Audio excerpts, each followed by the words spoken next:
¿Alguna vez te has preguntado si la iglesia que conoces hoy es realmente la misma que Cristo fundó? Y si te dijera que una sola decisión, una palabra añadida al credo, fue suficiente para partir en dos al cristianismo y mantenerlo dividido por más de 1000 años, sí, lo que debía ser un cuerpo unido en el amor de Cristo terminó fragmentado entre católicos y ortodoxos, dos iglesias que aún hoy no celebran juntas la Eucaristía, no oran bajo el mismo techo y en muchos casos apenas se reconocen. Lo más doloroso es que esta división no fue causada por herejes ni enemigos externos, sino por los propios líderes de la fe, obispos, papas, patriarcas, hombres que, en nombre de la verdad, terminaron alejando millones de almas del abrazo fraterno. ¿Cómo puede un cuerpo sobrevivir cuando sus miembros ya no se escuchan? ¿Qué fue tan grave como para romper la comunión que los apóstoles sellaron con sangre? Hoy te lo voy a mostrar y te advierto, lo que vas a descubrir puede sacudir tu fe o profundizarla como nunca antes. Así que quédate hasta el final, porque esta no es solo una historia de divisiones pasadas, es una lección urgente para nuestra vida espiritual hoy. Muchos creen que están firmes en la verdad, sin darse cuenta de que están repitiendo los mismos errores que provocaron el gran cisma del año 1054. Si amas la verdad, si deseas entender las raíces de tu fe, necesitas ver este video completo. Y antes de empezar, haz una cosa. Suscríbete al canal ahora mismo. Muchas personas ven nuestros videos, pero no están suscritas y se están perdiendo revelaciones que podrían cambiar su vida. Activa la campanita para no perder nada. Y si este contenido te impacta, ya sabes, deja tu like, comenta desde qué país nos estás viendo y comparte este video con alguien que también necesita esta verdad.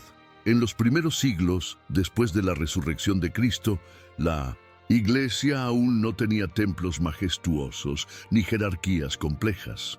Lo que existía era una red viva de comunidades humildes, reunidas en casas, catacumbas o plazas, donde el Evangelio era proclamado con pasión y sencillez. Cada grupo de creyentes vivía su fe de forma local, pero todos compartían una verdad eterna. Jesús era el Mesías, el Hijo de Dios vivo. Tal como se relata en Hechos 2:42, perseveraban en la doctrina de los apóstoles, en la comunión, en el partimiento del pan y en las oraciones. Esta iglesia primitiva, descentralizada y profundamente unida por el amor, nos muestra que no es la estructura lo que sostiene la fe, sino la presencia activa del Espíritu Santo entre los creyentes. Esa misma presencia que hoy sigue transformando corazones. Con el paso del tiempo, estas comunidades empezaron a organizarse. Surgieron obispos, presbíteros y diáconos, cada uno sirviendo como guía espiritual dentro de su propia región. Sin embargo, es vital entender que en esta etapa no existía una figura con autoridad absoluta sobre toda la iglesia. Incluso líderes reconocidos como Clemente de Roma o Ignacio de Antioquía escribían a otras comunidades no para imponer su voluntad, sino como hermanos que compartían enseñanzas con humildad. La autoridad no era vertical ni centralizada, era más bien fraterna y pastoral. Esta etapa nos recuerda que el liderazgo genuino en la iglesia no se basa en el control, sino en el servicio, como lo enseñó el mismo Jesús cuando lavó los pies de sus discípulos, Juan 13, 14, 15. ¿No es ese el verdadero poder espiritual? Otro aspecto hermoso de estos primeros siglos es la diversidad. Judíos, griegos, romanos, egipcios, sirios, todos unidos por una misma fe, aunque hablaban idiomas distintos y vivían en culturas muy diferentes. Aún así, compartían la Eucaristía, oraban juntos, se llamaban hermanos. Esta unidad, tan profundamente espiritual, no dependía de un sistema organizativo central, dependía del amor, justamente como lo expresó el apóstol Pablo en Colosenses 3:14. Y sobre todas estas cosas, vestíos de amor, que es el vínculo perfecto. ¿No sería maravilloso si hoy pudiéramos recuperar esa sencillez, esa comunión que nace de la gracia y no de la competencia por poder?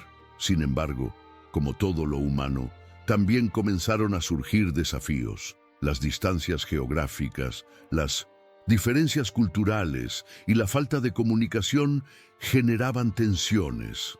Algunas comunidades comenzaban a interpretar las escrituras de manera diferente.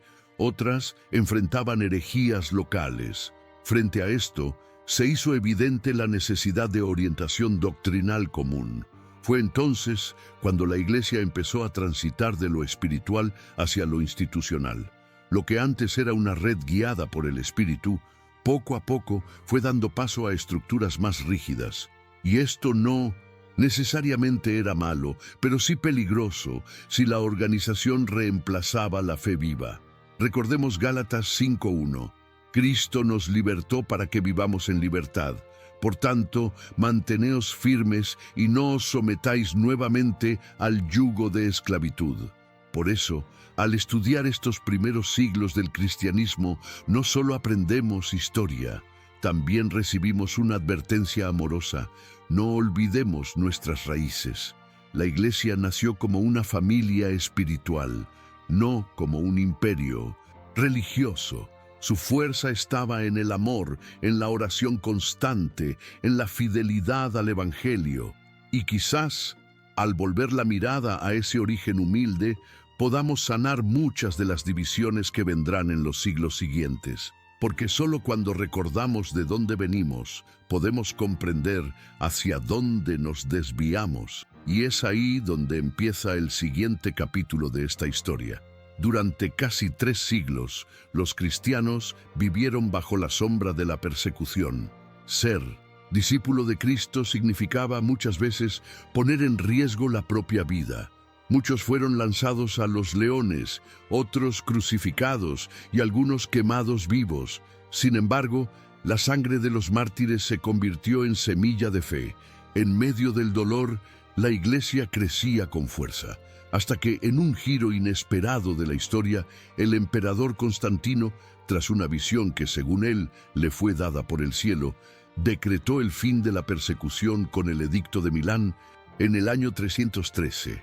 Por primera vez, el cristianismo fue reconocido y protegido por el Estado. Era el inicio de una nueva etapa, una era en la que la fe salía de las catacumbas y entraba en los palacios. Pero, como veremos, esa nueva libertad traía consigo desafíos espirituales ocultos. Con el favor imperial, la Iglesia fue ganando visibilidad y poder. Se construyeron templos, se convocaron concilios, y los obispos comenzaron a participar en los asuntos del imperio. Pero algo más sucedió. 2 ciudades comenzaron a emerger como centros espirituales claves: Roma, la antigua capital del Imperio Occidental, y Constantinopla, la nueva capital fundada por el propio Constantino en Oriente. Ambas ciudades concentraban riqueza, cultura y ahora también autoridad religiosa. No es casualidad que desde entonces el obispo de Roma, considerado sucesor de Pedro, y el patriarca de Constantinopla comenzaran a tener una relación cada vez más delicada. ¿No nos advierte la Biblia sobre el peligro del orgullo espiritual? En Proverbios 16:18 leemos: «Antes del quebrantamiento es la soberbia, y antes de la caída la altivez de espíritu». Y lo que empezó como cooperación, pronto se tornaría en rivalidad. Roma tenía una historia gloriosa. Era la sede del martirio de Pedro y Pablo, pilares de la fe cristiana. Su obispo era naturalmente respetado por toda la cristiandad. Constantinopla, en cambio, surgía con fuerza como la ciudad del nuevo imperio, la nueva Roma. Su patriarca era cercano al emperador, influente en la corte y en las decisiones políticas. Esta dualidad de poder generó una tensión sutil pero creciente. ¿Quién debía liderar la Iglesia? ¿El que tenía el legado apostólico o el que tenía el respaldo imperial? No se trataba aún de un conflicto abierto, pero sí de una competencia silenciosa. Es como en Lucas 22:24, cuando los discípulos discutían quién sería el mayor. Jesús les responde con firmeza en el versículo 26, el que es mayor entre vosotros sea como el más joven, y el que dirige como el que sirve. Un principio que tristemente muchos olvidaron. Lo que comenzó como una bendición, la legalización de la fe, fue también una prueba de integridad espiritual, porque cuando la Iglesia dejó de ser perseguida y empezó a ser favorecida por los poderosos, el corazón humano fue tentado por el deseo de influencia. El poder político comenzó a mezclarse con la autoridad espiritual, y el mensaje del Evangelio, en algunos casos, se diluyó entre convenios imperiales y protocolos eclesiásticos. Como toda institución humana, la Iglesia enfrentaba ahora la tentación de dejarse guiar por los reinos de este mundo, olvidando que el reino de Dios no es de este mundo. Juan 18:36.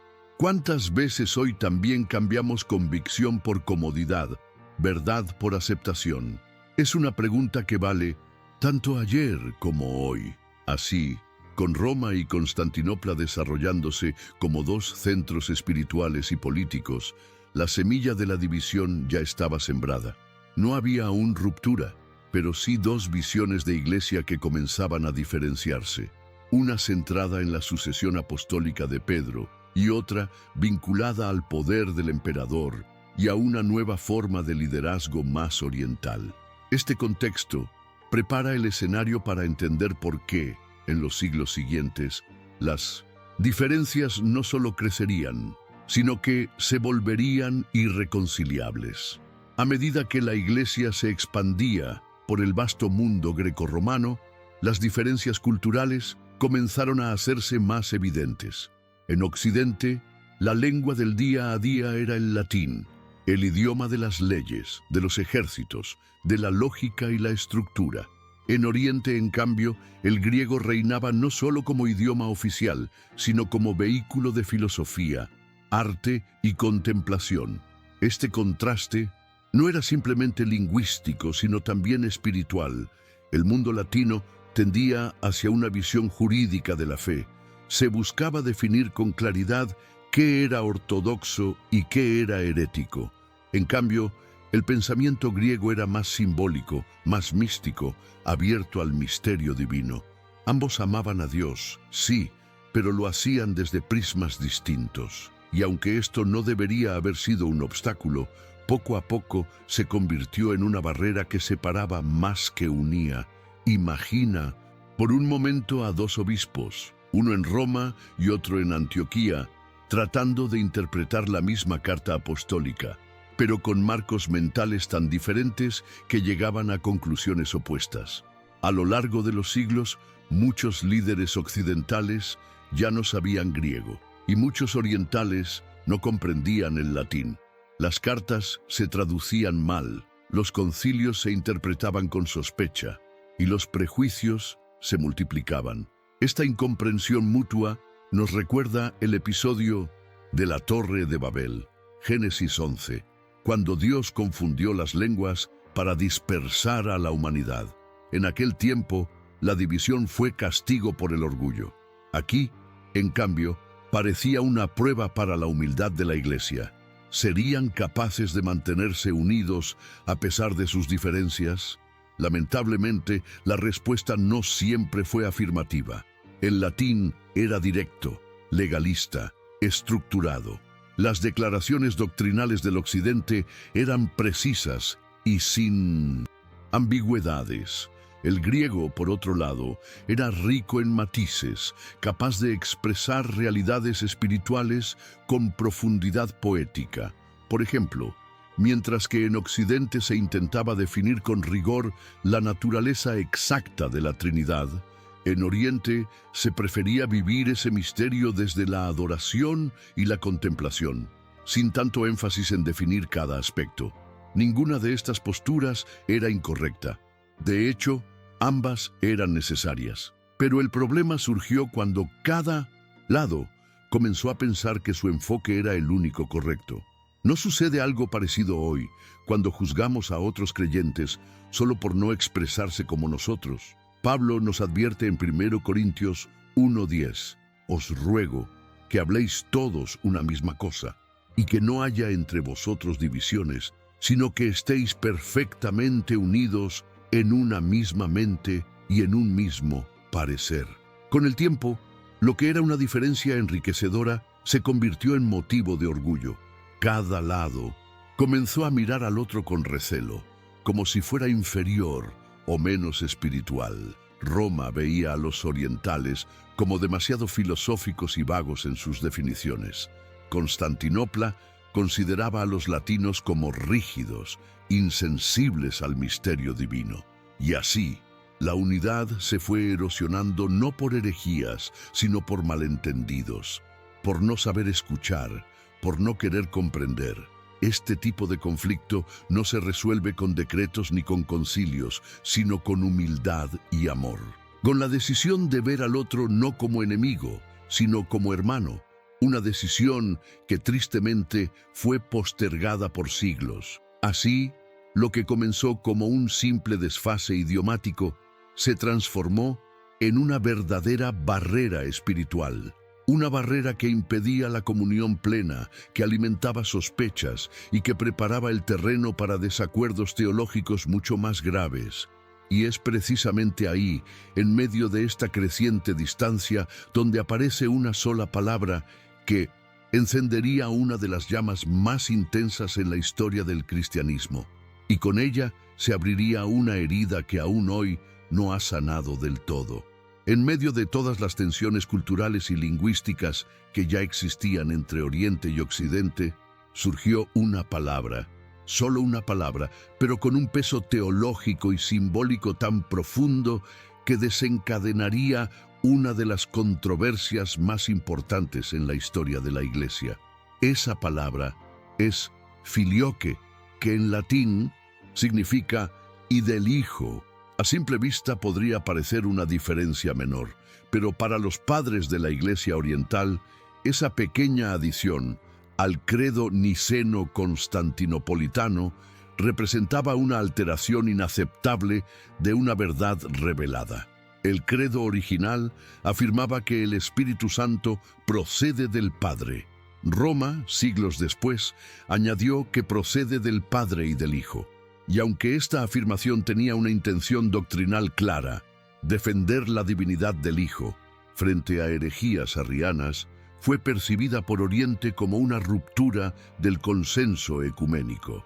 Aquí no solo estaba en juego una formulación teológica, estaba en juego la pregunta: ¿quién tiene la autoridad para definir la fe de toda la Iglesia?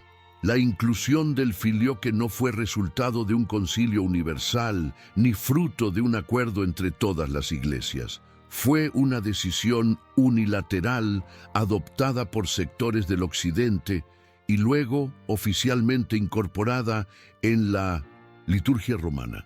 Para los cristianos ortodoxos, este acto violaba un principio sagrado. La fe se define en comunión, no en aislamiento. Es como si uno de los apóstoles decidiera predicar un nuevo evangelio sin consultar a los demás. El apóstol Pablo fue claro en Gálatas 1:8. Pero si aún nosotros o un ángel del cielo os anunciara otro evangelio diferente del que os hemos anunciado, sea anatema. Así de seria era la cuestión a ojos del Oriente cristiano. Desde una perspectiva doctrinal, Occidente argumentaba que como el Hijo es consustancial al Padre, el Espíritu procede de ambos, sin que eso altere la unidad divina. Era una forma de salvaguardar la coigualdad dentro de la Trinidad. Sin embargo, Oriente enfatizaba que el Espíritu procede del Padre a través del Hijo, como enseñaban muchos padres capadocios. Para ellos, modificar la fórmula original atentaba contra la economía trinitaria, revelada en las Escrituras y sostenida por los concilios antiguos. Juan 15:26 dice claramente: «Cuando venga el Consolador, que yo os enviaré del Padre, el Espíritu de verdad, el cual procede del Padre, Él dará testimonio de mí». Para el Oriente, la Escritura hablaba por sí sola. Para Occidente era legítimo ampliar su comprensión a la luz del desarrollo doctrinal, pero el filioque no solo dividió ideas, dividió corazones. Oriente lo vio como una muestra del creciente autoritarismo de Roma, una señal de que el Papa ya no actuaba en comunión, sino como un monarca espiritual que imponía su visión al resto del cuerpo eclesial. En cambio, para muchos en Occidente, los reclamos del Oriente eran vistos como resistencia a la claridad doctrinal, como si se aferraran a fórmulas antiguas sin entender las amenazas modernas. Así, lo que podría haberse resuelto con diálogo, humildad y mutua comprensión, se convirtió en una brecha doctrinal profunda, porque no se trataba solo de lo que se decía, sino de cómo y quién lo decía. Y eso, en toda comunidad espiritual, tiene un peso enorme. Con el tiempo, el filioque se convirtió en algo más que una frase teológica. Era el símbolo de un problema mayor, la ruptura del consenso, la falta de comunicación y la lucha por la autoridad. Cada vez que los orientales escuchaban esa palabra en el credo, lo interpretaban como una afirmación de dominio, no de fe. Cada vez que Roma lo defendía, reafirmaba su derecho a definir la doctrina sin necesidad de aprobación del resto. Así, el filioque pasó de ser una cuestión técnica a una bandera de división, y como suele suceder en la historia de la Iglesia, cuando no se buscan caminos de reconciliación, las heridas pequeñas se convierten en cicatrices profundas. El siguiente paso de esta historia nos llevará directamente al corazón de esa lucha por el poder espiritual.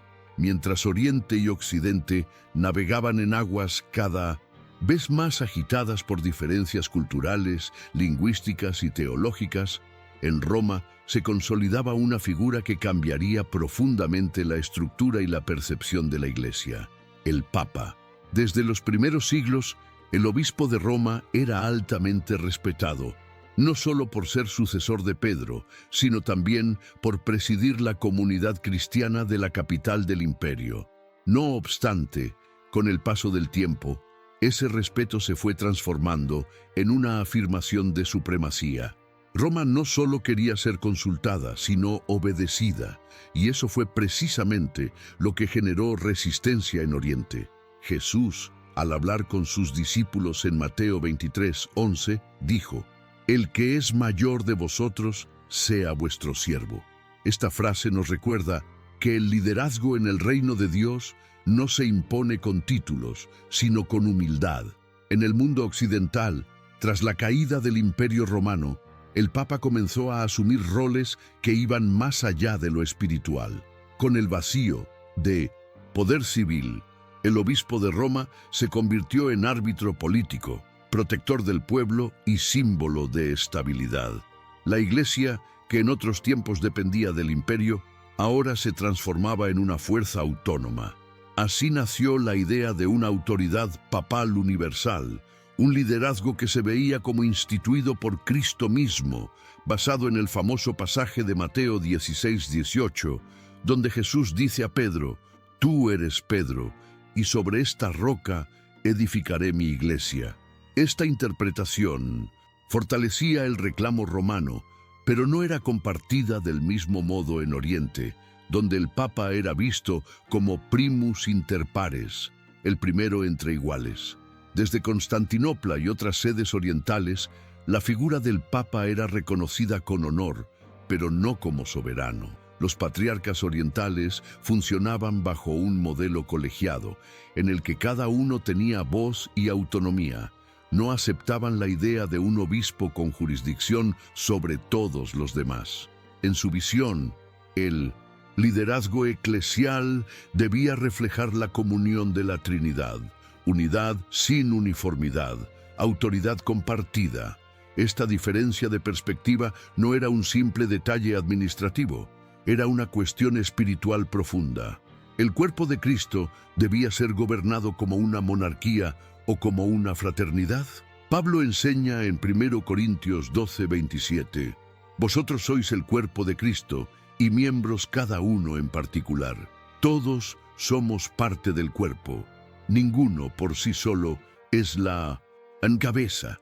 Ese lugar pertenece a Cristo. Sin embargo, los papas del Occidente comenzaron a intervenir cada vez más en los asuntos del Oriente. Nombraban obispos, condenaban prácticas, enviaban cartas que exigían sumisión. Desde Roma se veía como un deber pastoral. Desde Oriente como una intromisión inaceptable. Esta dinámica de poder fue alimentando el resentimiento. Lo que debería haber sido diálogo se convirtió en imposición, y lo que podría haber sido comunión se volvió conflicto. La arrogancia espiritual, que tantas veces se disfraza de celo doctrinal, empezó a nublar el discernimiento. Santiago 3:17 nos dice: la sabiduría que viene de lo alto es primeramente pura, después pacífica, amable, benigna, llena de misericordia. ¿Dónde quedó esa sabiduría en medio de las ambiciones eclesiásticas? Así, el ascenso del papado no solo transformó a Roma en el centro del cristianismo occidental, sino que profundizó la brecha con Oriente. La pregunta ya no era solo sobre dogmas o prácticas litúrgicas, era una cuestión de quién hablaba en nombre de Cristo. Y cuando dos partes creen que representan fielmente al Señor, pero no pueden escucharse, la unidad se quiebra. Esa grieta seguiría creciendo, alimentada no solo por teología, sino por el fuego de la política, la historia y las heridas no sanadas. Y eso es lo que veremos en el siguiente paso de esta travesía espiritual. Para comprender por qué la Iglesia terminó dividida, es imposible ignorar el papel que jugó la política. Porque aunque la fe pertenece al reino de los cielos, los líderes de la Iglesia han tenido que caminar por este mundo entre emperadores, guerras y ambiciones humanas. En el año 476, el Imperio Romano de Occidente cayó. Roma, una vez la capital del poder más grande sobre la tierra, quedó a merced de reinos germánicos. Pero en medio del caos, una figura emergió como faro de 1900. Estabilidad. El Papa ya no solo era pastor de almas, ahora también era mediador entre pueblos, juez, protector. Mientras tanto, en Oriente, Constantinopla seguía firme como capital del Imperio Bizantino, con un emperador fuerte que gobernaba tanto lo civil como lo religioso. Allí el patriarca estaba sujeto al poder imperial. Este modelo, conocido como cesaropapismo, permitía que el emperador nombrara patriarcas y presidiera concilios. ¿Puedes ver el conflicto que se aproximaba? En Occidente, la Iglesia se elevó mientras el Estado se derrumbaba. En Oriente, el Estado se mantenía fuerte y absorbía a la Iglesia. Dos modelos distintos, dos maneras de relacionar fe y poder. En el primero, el Papa ocupaba el vacío político y crecía en autoridad espiritual. En el segundo, la Iglesia se subordinaba al emperador, integrando su agenda a la del trono. Y ambos lados creían tener la voluntad de Dios de su parte. Esta rivalidad política, disfrazada de conflicto eclesial, nos recuerda las palabras de Jesús en Mateo 6:24. Nadie puede servir a dos señores. No podéis servir a Dios y a las riquezas. Cuando la Iglesia se mezcla demasiado con el poder, corre el riesgo de olvidar a quién sirve realmente. Pero hubo un evento que encendió la chispa de la división como pocos. En el año 800, el Papa León III coronó a Carlomagno como emperador del Sacro Imperio Romano. Para Occidente fue un acto glorioso, restaurar el poder imperial bajo un rey cristiano. Pero para Constantinopla fue una ofensa imperdonable. Ya había un emperador en el este, legítimo y coronado. ¿Por qué el Papa se arrogaba el derecho de crear un nuevo imperio en el oeste? Era como decirle al Oriente: no necesitamos su autoridad, construiremos la nuestra. Este gesto, simbólico y estratégico, dividió aún más a las dos iglesias. A los ojos del este, Roma ya no era solo independiente, ahora era rival, La unidad se resquebrajaba no por dogmas, sino por coronas. Con los siglos, estas tensiones políticas se fueron acumulando. El Papa se veía a sí mismo como líder supremo del cristianismo, no solo espiritual, sino también político. El emperador bizantino, por su parte, consideraba a Roma como una sede arrogante que desafiaba la unidad del imperio. Las iglesias no eran solo iglesias, eran embajadas de poder. Los concilios, campos de batalla diplomáticos, las liturgias, expresiones de identidad nacional y cultural. ¿Dónde quedó el mensaje simple de Jesús que dijo: «Mi reino no es de este mundo»? Juan 18:36. Cuando la iglesia se convierte en instrumento de poder, se aleja de su misión de ser sal y luz.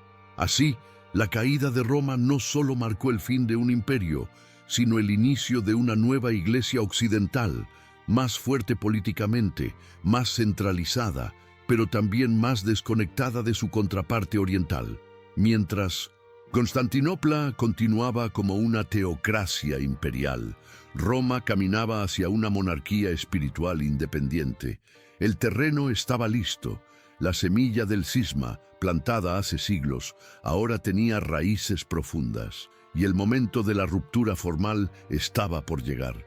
Y entonces, después de siglos de tensiones, desacuerdos y heridas abiertas, llegó el año 1054.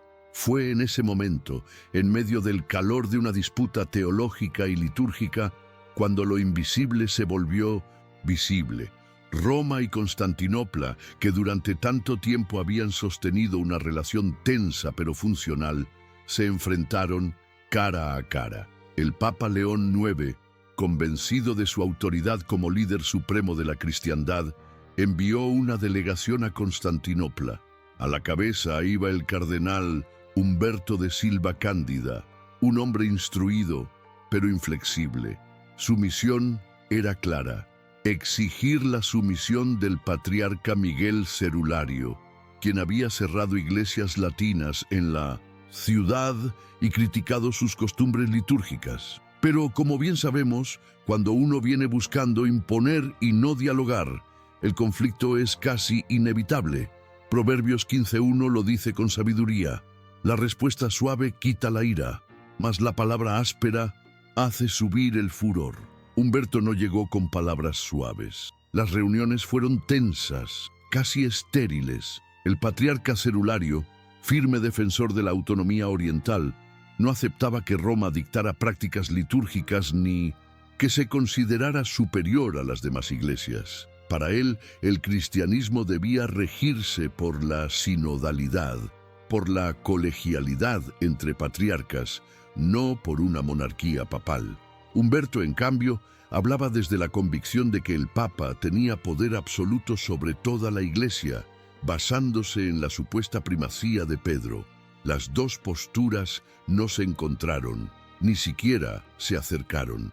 Y así, en un acto de teatral simbolismo, el 16 de julio de 1054, en plena celebración litúrgica en Santa Sofía, Humberto depositó sobre el altar una bula de excomunión contra el patriarca, un gesto tan frío como definitivo. Pero Cerulario no se quedó en silencio.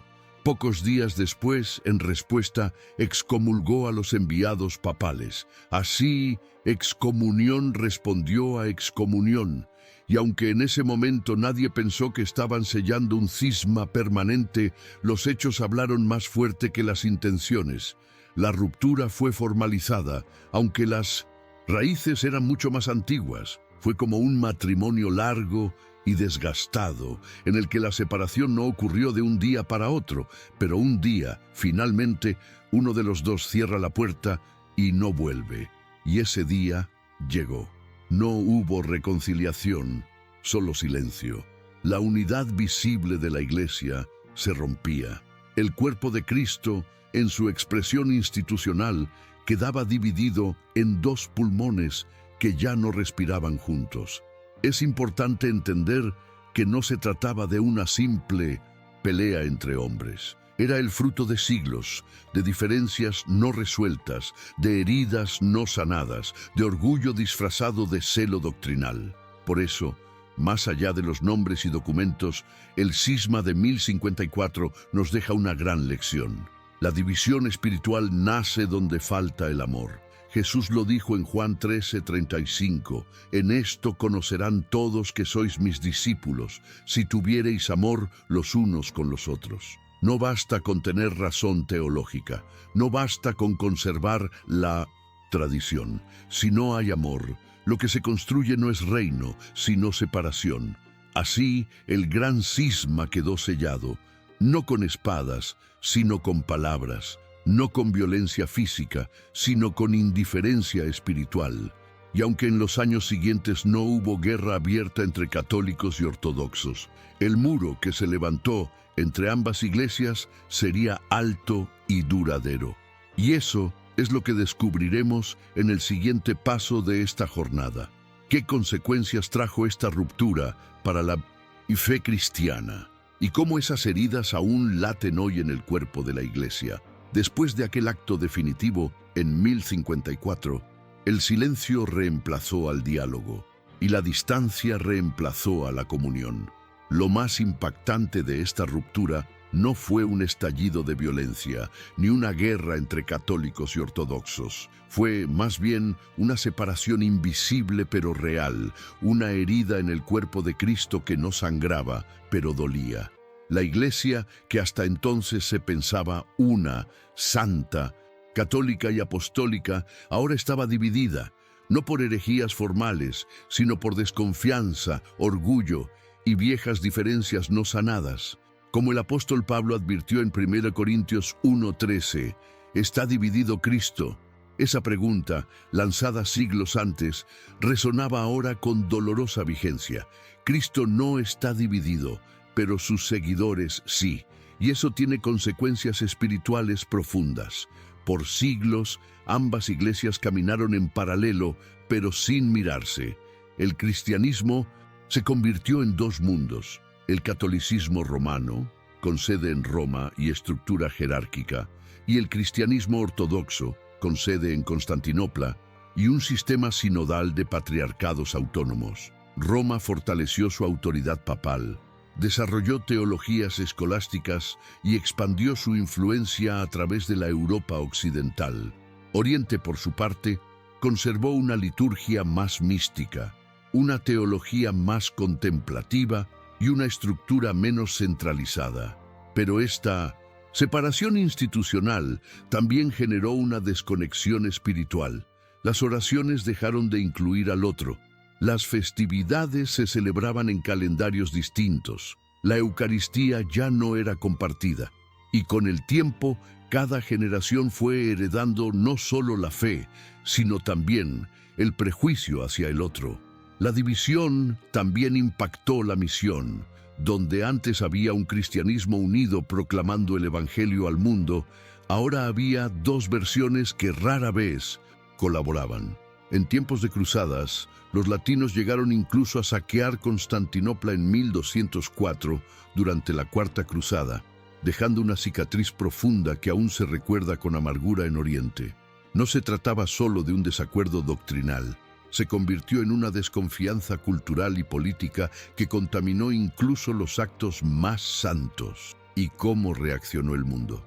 Muchos pueblos, al observar esta fragmentación, comenzaron a ver al cristianismo no como una unidad sagrada, sino como un conjunto de disputas humanas. El testimonio de la iglesia se debilitó. Jesús oró en Juan 17:21, que todos sean uno, para que el mundo crea. Pero, ¿cómo creer si los mismos creyentes no se entienden entre sí? Durante siglos, las excomuniones no fueron levantadas. Nadie pedía perdón. Nadie extendía la mano. La separación se volvió costumbre.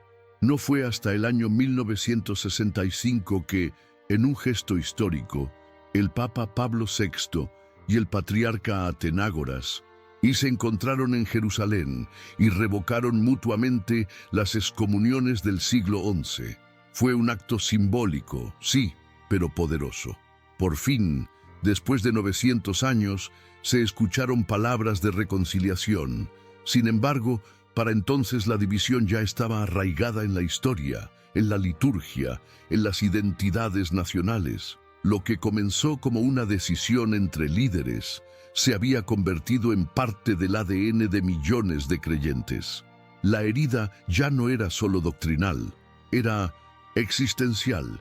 Y aunque hoy en día existen diálogos, encuentros ecuménicos y oraciones compartidas, la separación todavía persiste, a veces más como hábito que como convicción, otras veces por miedo, por heridas no sanadas, por diferencias que aún parecen irreconciliables. Pero cada paso hacia la unidad, por pequeño que sea, es una respuesta a la oración de Cristo. Porque el objetivo nunca fue tener estructuras idénticas ni ritos uniformes, sino vivir en comunión con el mismo Espíritu. Y mientras esa unidad no sea restaurada, el cristianismo continuará respirando con un solo pulmón, esperando el día en que Oriente y Occidente vuelvan a alabar juntos al Dios uno y trino. Pero para que eso sea posible, necesitamos mirar honestamente las diferencias que hoy aún nos separan. Y eso es precisamente lo que veremos a continuación. Hoy en día, cuando observamos la Iglesia Católica y la Iglesia Ortodoxa, a primera vista parecen muy similares.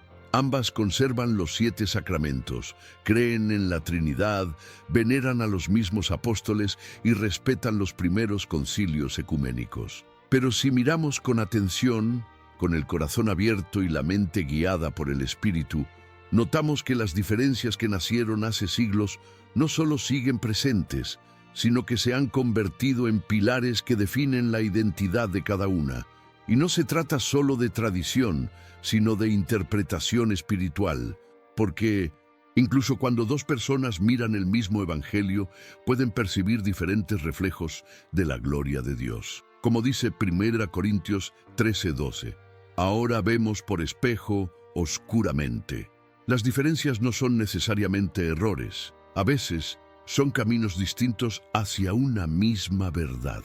Una de las diferencias más visibles es la figura del Papa.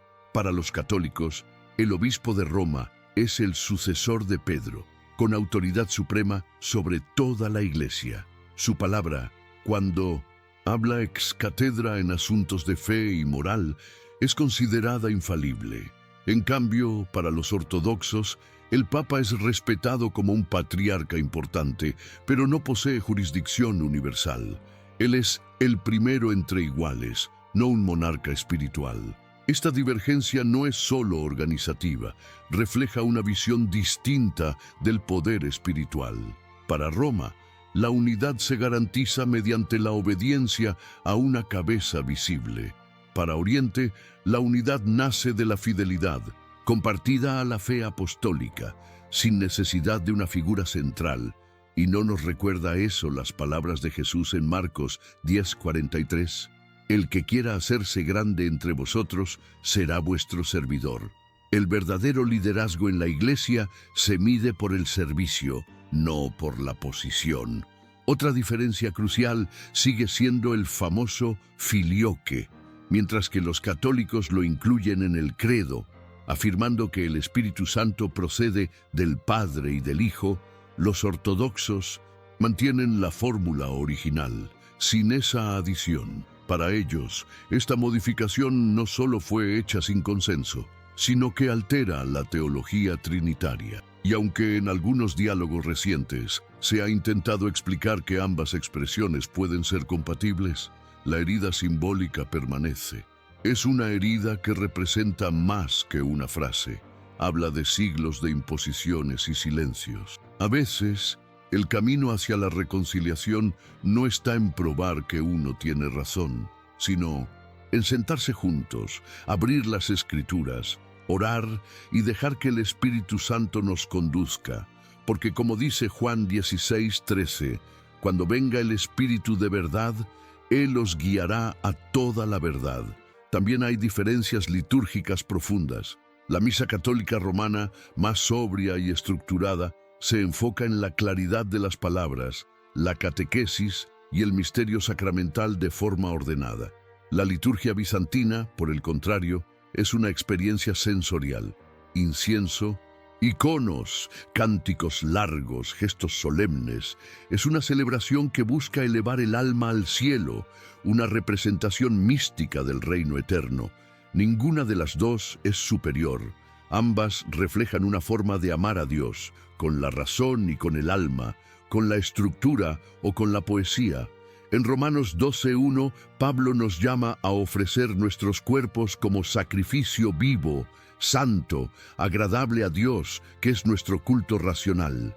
El culto cristiano puede tomar distintas formas, pero su esencia es la misma: adoración sincera. Finalmente, está la diferencia en la disciplina del clero. En Occidente, el celibato sacerdotal es obligatorio. Los sacerdotes no pueden casarse. En Oriente, los hombres casados pueden ser ordenados sacerdotes, aunque los obispos deben ser célibes. Esta práctica no es solo normativa, refleja también una teología de la vida espiritual distinta. Para Roma, el celibato es una entrega radical, un signo del reino futuro. Para Panos, los ortodoxos, el matrimonio no impide el servicio sagrado, y la familia también puede ser una vía de santificación. Ambas visiones, si se viven con fidelidad, dan gloria a Dios. Como dice 1 Corintios 7:7, cada uno tiene su propio don de Dios, uno de una manera y otro de otra. Al final, lo que cuenta no es la forma externa, sino el corazón que se entrega. Y así llegamos al umbral del presente. Dos iglesias que comparten raíces comunes, pero que han crecido en direcciones distintas. Dos estilos, dos lenguajes, dos visiones, pero un mismo deseo: ser fieles a Cristo.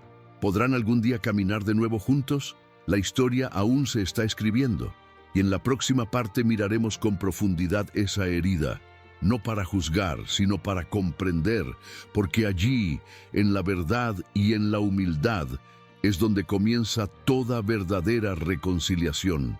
Ahora que conoces esta historia tan profunda y reveladora, dime con sinceridad, ¿crees que la división entre católicos y ortodoxos sigue afectando la unidad del cuerpo de Cristo hoy en día?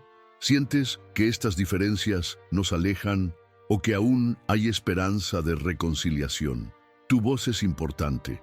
Deja tu comentario aquí abajo y cuéntanos desde qué país estás viendo este video. Vamos a llenar esta sección de comentarios con una comunidad internacional de fe unida por el deseo de aprender y crecer espiritualmente. Si este contenido tocó tu corazón, si aprendiste algo nuevo o sentiste que Dios habló contigo a través de este mensaje, regálanos un like. Eso nos ayuda a seguir llevando esta palabra a más personas. Comenta, comparte este video con tus amigos, tu iglesia, tu familia, y seamos instrumentos de unidad.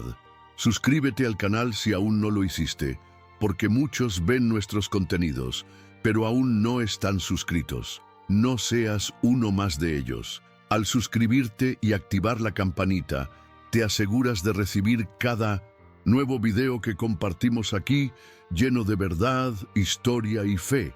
Y antes de irte, haz clic en el próximo video que aparece en tu pantalla. Te prometo que lo que vas a descubrir allí puede abrir aún más tus ojos espirituales. Nos vemos allá.